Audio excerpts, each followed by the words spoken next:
Забудьте все, що ви бачили в шароварних фільмах та сучасних весільних салонах.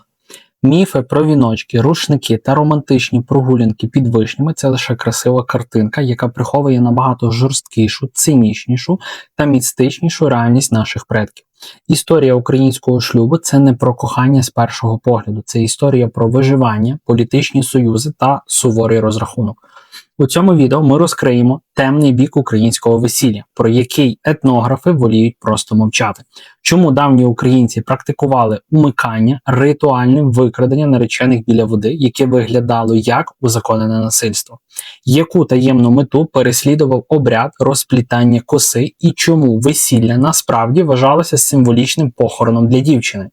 Навіщо козаки козацької старшини складали детальні шлюбні контракти, за якими жінка мала більше майнових прав, ніж тогочасні аристократки в Парижі чи Лондоні? Та як працювали церковні суди в Гетьманщині, розлучаючи подружжя через пияцтво, побиття або навіть сексуальні проблеми в чоловіків? Ми пройдемо шлях від гаремів князів Русі до таємних ритуалів комори, розбираючи реальні історичні кейси та судові справи. Це контури історії, і сьогодні ми розберемо українське весілля по-справжньому. Вмикайтеся, буде гаряче. Уявіть собі українські землі до християнської доби. Суворе середньовіччя, де поняття, так би мовити, романтика чи кохання з першого погляду, як це зараз є в гарних мелодрамах, просто взагалі не існувало. Шлюб був просто питанням виживання роду, економічною угодою або актом неприхованої агресії. Літописець Нестор у повісті минулих літ залишив нам унікальний, хоч і написаний з позиції, так би мовити, християнського монаха, опис звичаїв наших тодішніх предків. Він поділив племена на, так би мовити, хороших полян, які нібито мали лагідні звичаї, та всіх інших деревлян, радимічів, в'ятичів, які, за його словами, жили буквально як звірі в лісі. Що ж його так шокувало? Обряд умикання, тобто банальне викрадення наречених. Можливо, просто в нього хтось вкрав наречений і не повернув. Це так, жарт. Уявіть картину. Між селами, біля річок або священних джерел влаштовуються так звані ігрища. Танці, співи, ритуали, і в розпал цього свята чоловіки просто хапають дівчат і тягнуть їх до своїх поселень. Жорстко. Абсолютно. Але давайте дивитися глибше. Це не завжди було просто якесь там сліпе насильство. Часто це була заздалегідь спланована змова. Чому? Бо за дружину треба було, звичайно, що на той час платити. Якщо хлопець був бідним і не мав чим заплатити родині дівчини викуп, вони просто домовлялися про, так би мовити, фіктивне викрадення, власне кажучи, на ігрищах. Родина дівчини, звісно, для вигляду кричала, обурювалася, бігла там навздогін, але потім, з цим, власне кажучи, мирилася. Цей давній ритуал, до речі, нікуди не зник, він просто, так би мовити, мутував. Коли сьогодні на весіллях сусіди перекривають дорогу машинами і вимагають викуп за наречену, або коли дружби, так би мовити, крадуть молоду прямо з-за столу, ви бачите пряме відлуння тих самих язичницьких ігор біля води буквально тисячолітньої давнини. Але якщо для простих людей викрадення було способом, так би мовити, зекономити, то для еліти Русі шлюб був виключно інструментом влади, дипломатії та тогочасної геополітики. І тут панувало абсолютне багатожонство. Альфа-самцем на цій арені був князь Володимир Великий до свого знаменитого охрещення. Забудьте про святого з ікон. Реальний Володимир був жорстким, прагматичним і неймовірно амбітним правителем. Літописи фіксують просто шокуючі цифри. Окрім кількох офіційних дружин, Володимир мав буквально грандіозні гареми. 300 наложниць у Вишгороді, 300 в Білгороді та 200 в селі Берестові. 800 жінок. Навіщо йому взагалі було стільки? Це не просто прояв неконтрольованої хіті. Це була державна економіка та політика. По-перше, ці жінки були доньками вождів та старішин підкорених племен. Фактично, вони були заручницями, так би мовити, які гарантували лояльність еліт. По-друге, гарем – це величезна текстильна мануфактура того часу. Сотні жінок ткали, шили одяг для величезної княжої дружини, створюючи економічний ресурс. Як мудро продумано. А як щодо почуттів? Історія здобуття дружини Рогніди – це найчорніший трилер тогочасної Русі. Володимир хотів укласти союз із могутнім Полоцьким князівством і посватався до доньки князя Рогволода. Але Рогніда публічно його принизила. Вона відмовила, заявивши: «Не хочу розвивати сина рабині», натякаючи на те, що матір'ю Володимира була ключниця Малоша. Реакція Володимира була миттєвою і кривавою. Він іде на Полоцьк з військом, спалює місто, вбиває Рогволода та двох братів Рогніди. Прямо буквально на її очах, а потім бере її силою, примушуючи стати його дружиною. Це не любовна історія, це показове знищення цілого буквально князівства через приниження жінки. Шлюб як акт тотального домінування. Проте настає 988 рік. Володимир приймає християнство, розпускає свої гареми, відправляє Рогніду в монастир і бере шлюб з візантійською принцесою Анною. Русь офіційно стає християнською, але чи став християнином народ? Звісно, що ні, або як мінімум не одразу. Починається епоха, яку історики називають двоєвір'ям. Уявіть шок звичайного смерда чи ремісника. Століттями його предки укладали шлюби на капищах біля священних дубів чи озер, домовляючись із духами природи. І раптом приїжджають чужі священики, будують дивні кам'яні будівлі і кажуть: відтепер ваш шлюб недійсний, якщо ви не заплатите мито і не проведете обряд у церкві, де не можна ні танцювати, ні кричати, ні співати звичайних пісень, взагалі нічого не можна. Більше того, церква категорично забороняє розлучення і, власне кажучи, вимагає моногамії. Народ відповів тотальним саботажем. Люди роками ігнорували церкви. У літописах та церковних повчаннях 11-12 століть, наприклад, у посланнях митрополита Іоанна, ми постійно зустрічаємо гнівні крики ієрархів. Вони проклинають паству, яка вперто продовжує, так би мовити, у води і дерев вінчатися, вводить хороводи, влаштовує бісівські ігрища та багатоженствує. Церква погрожувала відлученням, відмовлялася ховати невінчаних на кладовищах, накладала жорсткі епідемії. Але народну традицію зламати так і не вдалося. І тоді православна церква на українських землях пішла на буквально геніальний компроміс. Вона просто поглинула язичництво, легалізувавши його всередині свого храму. Ви думаєте, коровай – це християнський символ? Звичайно, що ні. Це древній жертовний хліб, символ сонця. Обмін обручами – це язичницькі символи безкінечності та замкнутого кола, який захищає від злих духів. Навіть свічки, які молоді тримають у церкві, це, власне кажучи, трансформований ритуал очищення священним вогнем. Церква була змушена втягнути всю цю магію під, власне кажучи, свої куполи, щоб хоч якось змусити людей туди прийти.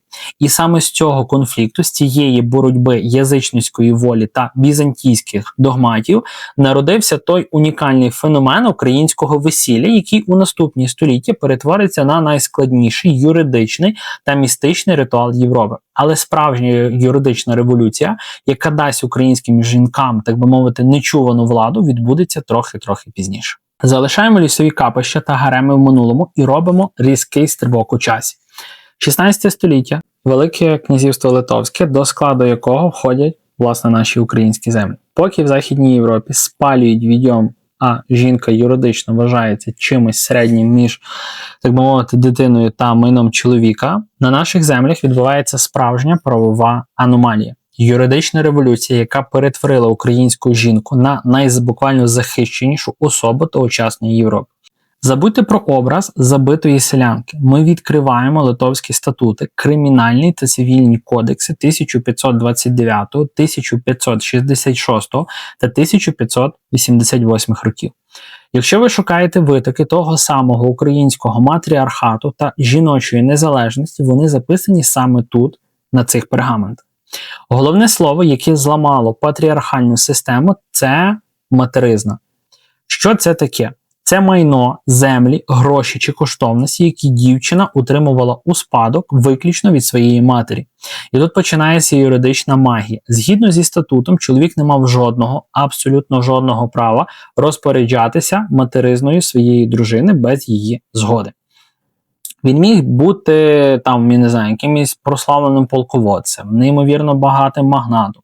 Але якщо він хотів закласти чи продати хоча б буквально один млин, який належав його дружині, він мусив іти до неї на поклон. Якщо він намагався зробити це таємно, жінка просто йшла до міського суду, подавала позов проти власного чоловіка і вигравала справу. Судові книги Волині та Галичини того часу буквально забиті позовами дружин проти своїх чоловіків за фінансові махінації. Але це ще не все. Пам'ятаєте, ми говорили про віно в часи Русі як про викуп за наречену. У 16 столітті віно перетворилося на геніальний фінансовий інструмент захисту жінки. Коли шляхтич брав за дружину дівчину з посагом, закон змушував його зробити оправлення віна.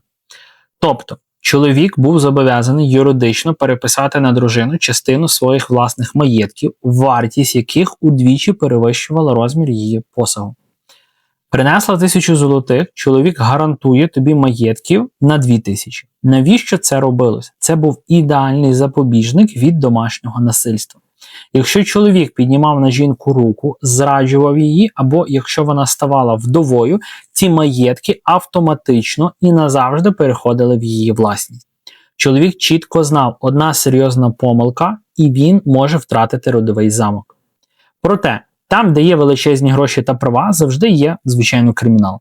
Воно десь так ходить разом. Іноді ці закони призводили до справжніх кривавих воєн. Найяскравіший приклад – історія Гальшки Острозької, найбагатшої спадкоємиці Східної Європи. Після смерті батька вона успадкувала казкові багатства, третину буквально Волині. Її дядько, могутній князь Василь Костянтин Острозький, не міг просто забрати ці гроші, бо закон Литовського статуту захищав дівчину. Єдиний спосіб контролювати статки – це видати її заміж за свою людину. Почався справжній трилер.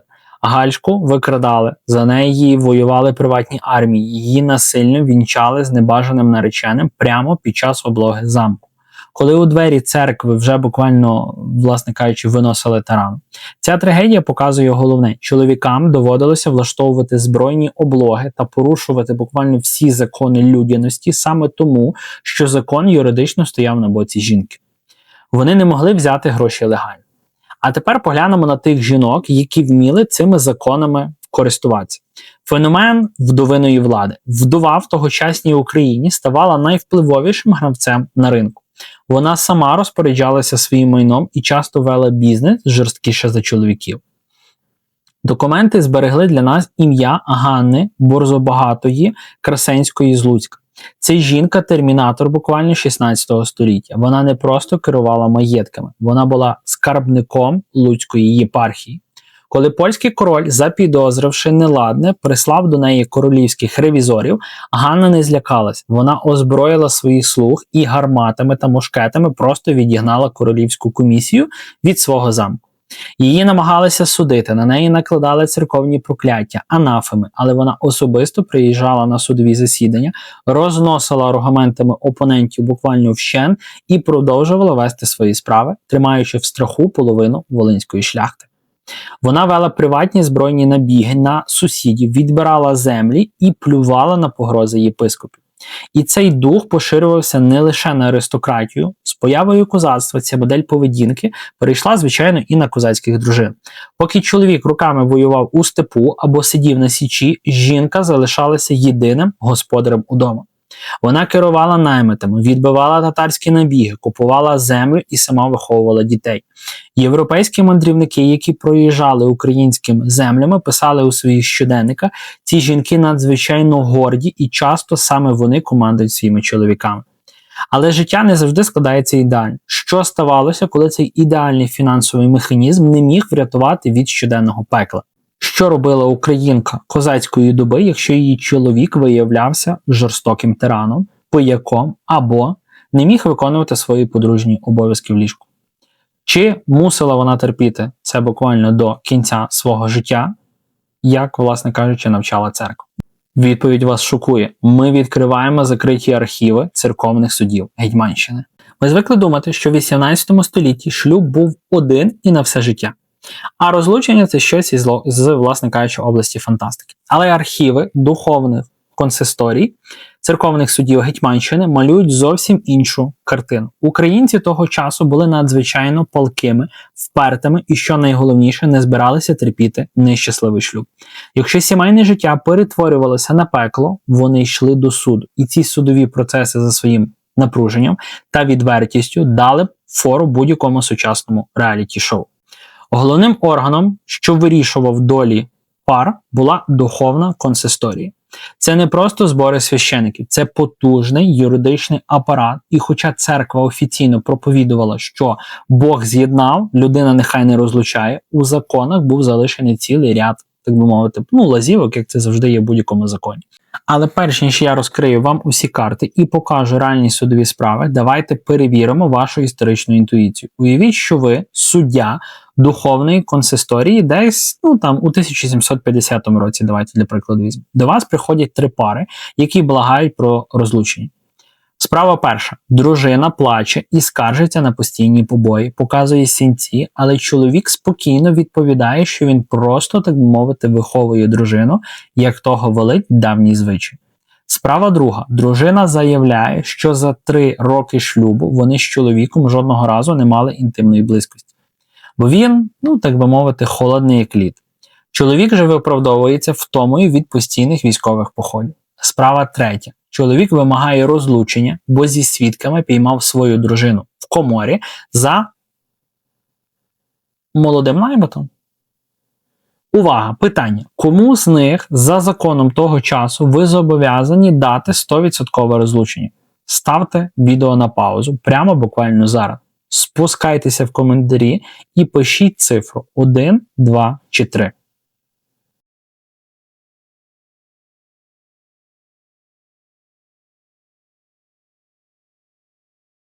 Написали? А тепер реальна історична відповідь, яка багатьох з вас шокує. Якщо ви обрали третій варіант зі зрадою, ви праві, але лише частково. Зрада справді була причиною для розлучення, але суд вимагав буквально залізобетонних доказів, свідчень очевидців, які бачили сам акт на власні очі. Просто піймати в коморі було замало. Уявіть собі рівень драми, коли обманутий чоловік чи дружина вривалися в хату з купою свідків, влетіли, щоб зафіксувати злочин. Якщо провину доводили, винна сторона отримувала сувору епітемію, так би мовити, покаяння, а постраждала право на новий шлюб. Проте був цікавий нюанс. Якщо чоловік знав про зраду дружини, але продовжував з нею спати, суд вважав, що він її вибачив і справу закривали. Ніяких маніпуляцій або розлучення відразу, або мовчи далі. Якщо ви обрали перший варіант із побоями, скоріш за все, ви б їм відмовили. Так, жорстоке повадження розглядалося судами, але литовські статути чітко прописували, чоловік має право, так би мовити, вчити дружину, межею було лише каліцтво та рани, небезпечні для, власне, життя жінки. Якщо дружина приносила довідку про вибиті зуби чи зламані кістки, суд міг призначити роздільне проживання, такий собі легальний тайм-аут, під час якого чоловік мав утримувати жінку фінансово, але не мав права до неї наближатися. Але 100% і, так би мовити, беззаперечне розлучення за законами 18 століття отримувала пара під номером 2. Так, саме нездатність до подружнього життя. Якщо чоловік протягом 3 років не міг виконати свій чоловічий обов'язок, дружина мала повне законне право вимагати розірвання шлюбу. І ось тут починалося найцікавіше. Медична експертиза 18 століття. Чоловіка оглядали лікарі та спеціальні, так би мовити, досвідчені баби. Повитухи. Вони давали висновок, чи це вроджена вада, чи наслідок хвороби, чи, як тоді часто казали, пороблено. Іноді влаштовували справжні іспити в закритих кімнатах під наглядом свідків за дверима. Якщо, так би мовити, нездатність підтверджувалася, шлюб анулювали, а жінці повертали весь її посаг до буквально останньої копійки. Третя причина – жорстоке поводження. В литовських статутах та козацькому праві було чітко прописано, чоловік має право вчити дружину, але без каліцтва та ран. Як тільки побої ставали небезпечними для життя, жінка бігла до суду. Архіви містять сотні скарг від дружин козаків та міщан на те, що чоловік б'є, так би мовити, нещадно, вибиває очі або, так би мовити, морить голодом. В таких випадках суд міг призначити роздільне проживання, такий собі легальний тайм-аут, під час якого чоловік мав утримувати дружину фінансово, але не мав права до неї наближатися. Також розлучали через, так би мовити, тривалу відсутність. Козацька доба – це постійні війни. Якщо козак ішов у похід і про нього не було звісток понад 5-10 років, уявіть собі, 5-10 років не бачите чоловіка чи не бачите дружину. На жаль, в сучасних реаліях війни, теж я більше чим переконаний, є дуже багато жінок, дуже багато чоловіків, яких, на жаль, війна розділила, і вони, без перебільшення, місяцями, роками один одного може не бачити. На цьому моменті закликаю підтримувати ЗСУ, задонайте сьогодні, кому вважаєте за потрібне, для підтримки нашої армії. Отже, якщо за козака не було звісток понад 5-10 років, дружина могла подати прохання на визнання його померлим. Тут я думаю, що це максимально логічно, якщо все ж таки 10 років ніякої звістки, ніякого листа він не відправив, зачасту козак вже, на жаль, чоловік міг бути померлим. Але це було ризиковано. Історія має десятки випадків, коли, так би мовити, загиблий чоловік повертався з турецького полону через 15 років, а його дружина вже має нову сім'ю та 5 дітей. Таке теж траплялося, і в сучасних реаліях, як на мене, це дуже позитивно, коли людину вважали пропавшою безвісті, а людина знаходилась і повертала в сім'ю. Мені здається, в сучасних реаліях це дуже велика радість для сім'ї. Суди тоді ставали на бік, так би мовити, першого чоловіка, а другий шлюб визнавали незаконним. Тобто той чоловік, козак, який був 15 років в полоні, суди, власне, ставали на його бік, і, власне, другий шлюб, вже і 5 дітей, і другий чоловік, і дружина мусить помахати ручкою, на жаль. Але таке, власне, було тогочасне правосуддя. Але навіть якщо шлюб зберігався, повсякденне життя було просякнуте магією та обрядами, які мали прив'язати чоловіка до хати або жінку до колиски. Весілля було лише початком довгого шляху, де кожен крок контролювався громадою, і найстрашнішим етапом цього шляху був обряд, який відбувався за зачиненими дверима відразу після весільного бенкету. І це не під рахунок грошей. Я знаю, за що ви подумали. Тобто це зараз сучасна така, напевно, найперша традиція після весілля – це рахувати всі конверти, чи весілля відбилося, чи не відбилося. Тоді так не було. Обряд, який міг або підняти родину до небес, або навіки вкрити її ганьбою. Ми переходимо до найбільш фізіологічного та суворого моменту української традиції – обряд комори та культу цноти. Якщо ви думаєте, що після вінчання молодята просто йшли святкувати, ви глибоко помиляєтесь. Для давніх українців весілля було не святом кохання, а найнебезпечнішим моментом в всьому їхньому житті. Це була точка переходу, коли людина втрачала захист від своїх предків і ще не отримала захист від нового роду. В цей момент вона була максимально вразливою для темних сил. Забудьте про радісні посмішки на весіллях. Традиційне українське весілля починалося з того, що дівчина мала невтішно ридати. І це були не сльози щастя. За язичницькою логікою, яка глибоко в'їлася в наш менталітет, виходячи заміж, дівчина буквально вмирала. Вона вмирала для свого роду. Ритуал розплітання коси – це не просто зачіска. Коса вважалася каналом зв'язку з космосом і, власне, з предками. Вони її розплітали, а потім відрізали або ховали під очіпок. Дівчину символічно, так би мовити, відрізали від її коріння. Співи, які супроводжували цей процес за своїм ритмом та текстом, були майже ідентичні до похоронних голосів. Для своїх батьків вона ставала, так би мовити, відрізаною скибою. Але найстрашніше починалося потім. Весілля вважалося магнітом для відьом та чаклунів. Люди вірили, що недоброзичливці можуть, так би мовити, зурочити молодих, зробити чоловіка імпотентом прямо під час вінчання. Це називалося зав'язати вузол. Або зробити жінку безплідною. Тому весілля нагадувало справжню магічну спецоперацію. Ви знаєте, хто такий старший боярин на сучасному весіллі? Сьогодні це просто хлопець, який подає кільця і п'є горілку. Але в давнину дружбою обирали виключно людину, яка зналася на магії і часто місцевого знахаря або характерника. Його головним завданням було не розважати гостей, а відбивати магічні атаки. Знаєте, як в сучасних фільмах і так далі. Він ішов попереду молодят, розкидав мак, щоб відьми не могли підійти, поки не зберуть буквально всі зернята. Цікаво, чи взагалі можна було всі зернята мака зібрати. Ну, напевно, для того і робили, щоб це було просто неможливо. Перевіряв пороги на наявність підкинутих голок чи кісток і малював хрести на дверях кров'ю зарубаного півня.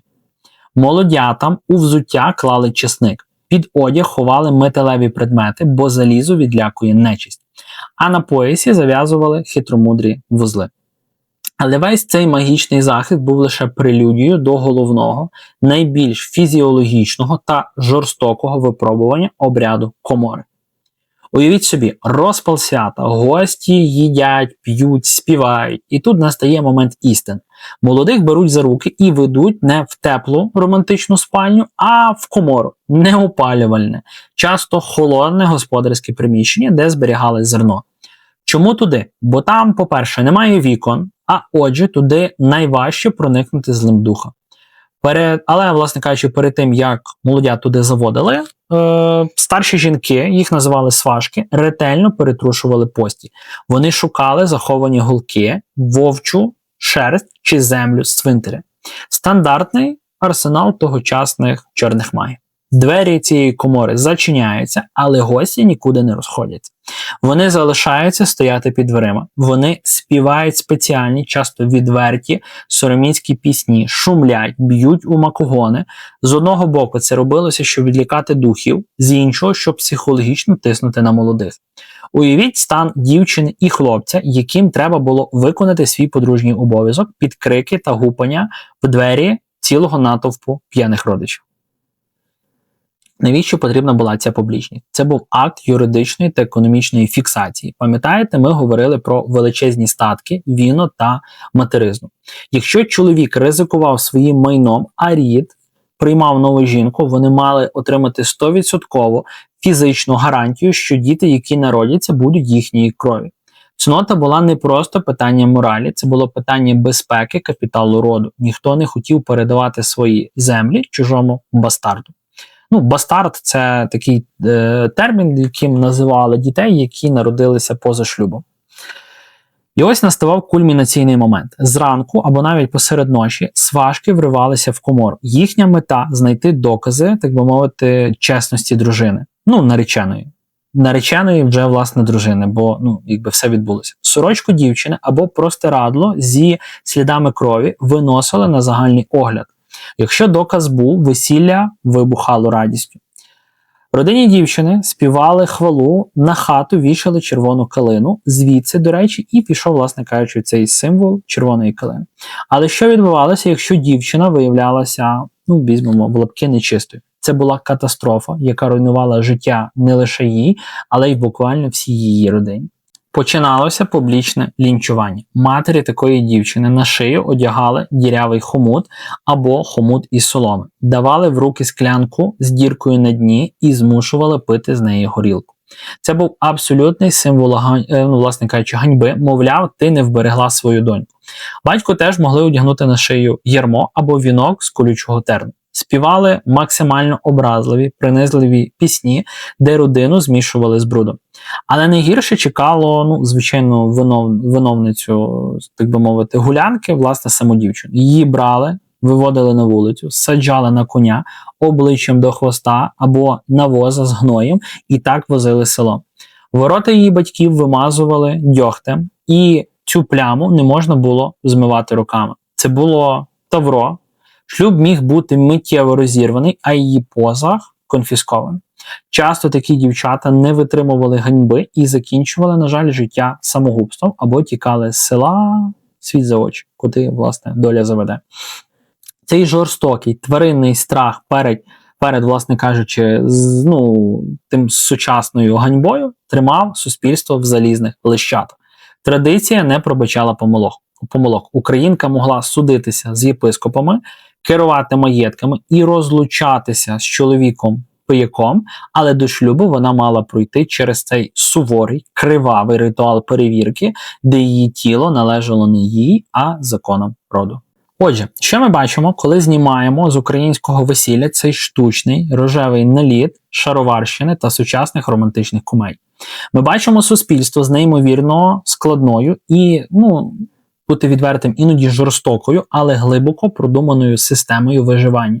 Наші предки не були просто наївними селянами, які цілими днями співали там сумних пісень під вишнями. Це були прагматичні, юридично підковані люди. Вони вміли захищати своє майно, які судилися за свої права ще в 16 столітті і жили в постійному, нерозривному зв'язку з магією та потойбіччям. Шлюб на цих землях ніколи не був лише справою двох закоханих. Це завжди був договір. І сьогодні ми одягаємо вишиванки на свята, викуповуємо наречену на сходах під'їзду і причіпляємо стрічки на машини. Часто навіть не усвідомлюючи, скільки боротьби тваринного страху перед духами та реальної історії стоїть за цими символами. Історія української сім'ї – це не про покірну жінку і чоловіка-тирана. Це історія про сильних, гонорових українок і про чоловіків, які створювали ці закони і жили за суворими кодексами честі. Якщо це відео змусило вас поглянути на нашу історію там під абсолютно новим кутом, напишіть прямо зараз у коментарях, який із давніх звичаїв шокував вас найбільше. І ще один невеличкий, але дуже важливий особисто для мене момент. Так збіглося, що саме сьогодні я святкую свій день народження. Найкращим подарунком для мене завжди були ваші перегляди, лайки та підписки. Це те, що мотивує рухатися далі. Справді, нас буквально ще вчора було там 3,5 тисячі підписників на каналі. Сьогодні ми вже перетнули позначку 4 тисячі підписників. Це подяка велика вам за те, що ви дивитеся відео, за те, що ви, власне кажучи, підписуєтесь на мій канал, зокрема це і інакше. Це те, що мотивує рухатись далі. Але якщо вам подобається те, що я роблю на контурах історії, і ви маєте бажання та ключове можливість зробити мені невеличкий символічний подарунок, посилання на банку та способи підтримки є в описі даного відео. Ваш донат – це найкраща інвестиція в те, щоб я міг і надалі повністю на всі буквально 100% присвячувати свій час пошуку архівних матеріалів та створенню для вас якісного українського і, навіть я б сказав, українсько-патріотичного контенту. Обов'язково підписуйтесь на канал, тисніть на дзвіночок і ставте вподобайку цьому відео. Дякую, що ви зі мною. Пам'ятайте, справжня історія завжди крутіша за будь-які казки. До зустрічі в наступному відео. Бережіть себе і слава Україні!